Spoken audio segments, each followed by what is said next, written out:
Councillor গ্রেফতার। Trinamool councillor Arijit Das ঠাকুর গ্রেফতার। কলকাতার 106 নম্বর ওয়ার্ডের কাউন্সিলর গ্রেফতার।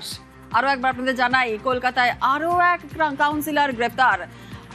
তৃণমূল কাউন্সিলর অরিজিৎ দাস ঠাকুর গ্রেফতার। কলকাতার 106 নম্বর ওয়ার্ডের কাউন্সিলর গ্রেফতার। এর আগেও আমরা দেখেছিলাম যে আরো দুজন কাউন্সিলর গ্রেফতার হয়েছিল।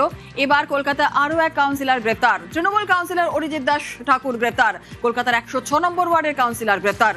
তোলাবাজির অভিযোগে গ্রেফতার এই তৃণমূল কাউন্সিলর। এখনো পর্যন্ত কলকাতা 3 কাউন্সিলর গ্রেফতার। সুদীপ পল্লে, সচিন সিং এর পর ধৃত অরিজিৎ।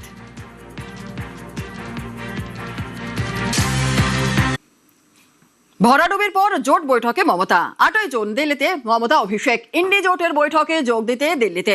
8ই জুন দিল্লির কনস্টিটিউশন ক্লাবে জোটের বৈঠকে থাকার কথা কাদের কাদের রয়েছে, কি আপডেট পাচ্ছি আমরা? মৈত্রী রয়েছে, আরো বিস্তারিত বলবে মৈত্রী।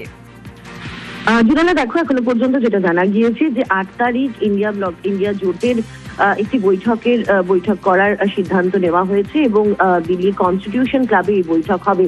এখনো পর্যন্ত আমরা যেটা জানতে পারছি, 17টি বিরোধী দলের প্রতিনিধিরা এবং কার্যত বলা চলে শীর্ষ নেতৃত্ব তারা এই বৈঠকে যোগ দেবেন এবং তৃণমূল কংগ্রেসের তরফ থেকে তৃণমূল কংগ্রেসের নেত্রী মমতা বন্দ্যোপাধ্যায় এবং অভিষেক বন্দ্যোপাধ্যায় তারা দুজনেই এই বৈঠকে যোগ দিতে চলেছেন বলে আমরা এখনো পর্যন্ত জানতে পেরেছি।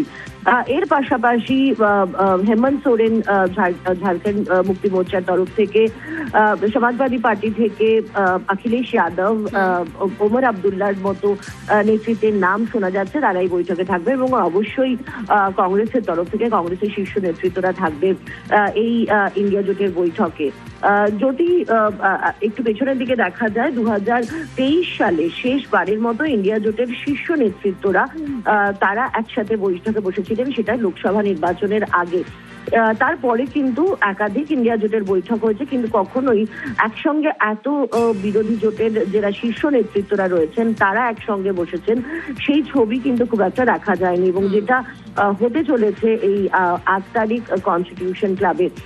এখনো পর্যন্ত যেটা আমরা জানতে পারছি যে মমতা বন্দ্যোপাধ্যায়, অভিষেক বন্দ্যোপাধ্যায় তারা দুজনেই আসবেন এই বৈঠকে যোগ দেওয়ার জন্য এবং বাকি এখান থেকে এই বৈঠক থেকেই সিদ্ধান্ত হবে যে বিরোধীরা আগামী দিনে কিভাবে সরকারের বিরুদ্ধে তাদের যে লড়াই এবং যে তাদের যে বক্তব্য সেটা তাদের কি বক্তব্য থাকবে, অবশ্যই সেদিকে আমাদের নজর থাকবে। ধন্যবাদ মৈত্রী।